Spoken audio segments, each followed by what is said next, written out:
ನೇಕಾರ ಕಸುಬಾಗಿರೋದ್ರಿಂದ ನಮ್ಮ ಮಕ್ಕಳು ಮುಂಚೆ ಎಲ್ಲ ಇಷ್ಟು ಓದ್ತಾ ಇರ್ಲಿಲ್ಲ, ಬಟ್ ಇವಾಗ ಚೆನ್ನಾಗಿ ಓದ್ತಾ ಇದ್ದಾರೆ. 90 ಮೇಲೆ ಅಂಕಗಳು ತಗೊತಾ ಇದ್ದಾರೆ. ಒಳ್ಳೊಳ್ಳೆ ಕಡೆ ಪೋಸ್ಟಿಂಗ್ ಆಗಿದೆ.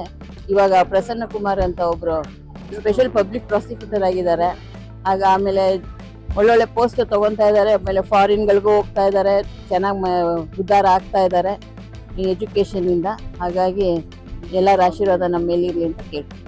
2025ನೇ ವರ್ಷದ ಪ್ರತಿಭಾ ಪುರಸ್ಕಾರ ಕಾರ್ಯಕ್ರಮ ಹಮ್ಮಿಕೊಂಡಿದ್ದೀವಿ. ನಮ್ಮ ದೇವಾಂಗ ಇವತ್ತಿಗೆ ಒಂದು ದೇವಾಂಗ ಸಂಘ ಸ್ಥಾಪನೆ ಆಗಿ ಬೆಂಗಳೂರು ದೇವಾಂಗ ಸಂಘ ಶತಮಾನಗಳಾಗಿದೆ. 100 years ರನ್ನಿಂಗ್.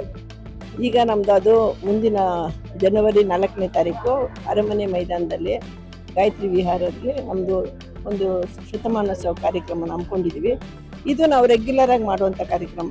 ನನಗೆ ಖುಷಿ ಆಗ್ತಾ ಇದೆ. 94% ತೆಗೆದಿದ್ದೀನಿ SLCಯಲ್ಲಿ. ಸೊ ದೇವಾಂಗದವಳು ಆಗಿ ಇದ್ದೀನಿ ಅಂತ ನನಗೆ ಹೇಳ್ಕೊಳ್ಳೋಕ್ಕೆ ತುಂಬ ಪ್ರೌಡ್ ಆಗುತ್ತೆ. ಅದಕ್ಕೆ ಇವತ್ತು ಸನ್ಮಾನ ಆಯಿತು. ಸೊ ಮುಂದೆ ಈಗ ಕಾಮರ್ಸ್ ತೊಗೊಂಡಿದ್ದೀನಿ. ನೆಕ್ಸ್ಟ್ CA ಮಾಡಬೇಕು ಅಂತ ಅಂದ್ಕೊಂಡಿದ್ದೀನಿ. ಮಾಡ್ತೀನಿ.